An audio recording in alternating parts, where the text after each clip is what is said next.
This is the Radio Shack trs-80 Mono 100, and I'm making this video because I was going to turn it on and show you that it boots up fine. And this is the power cord right here, so this is only battery power.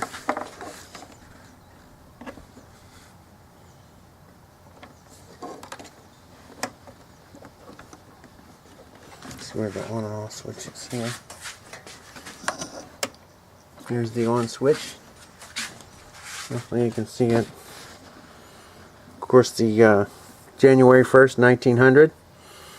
Microsoft 29,638 bytes free. I'll zoom into the screen here so you can see what I'm talking about. Okay, now I'm going to turn it off. Now I'm going to use the plug.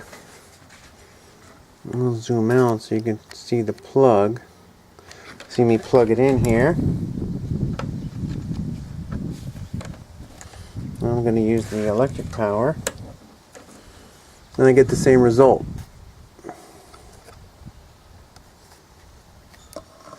You know, it goes to the boot screen.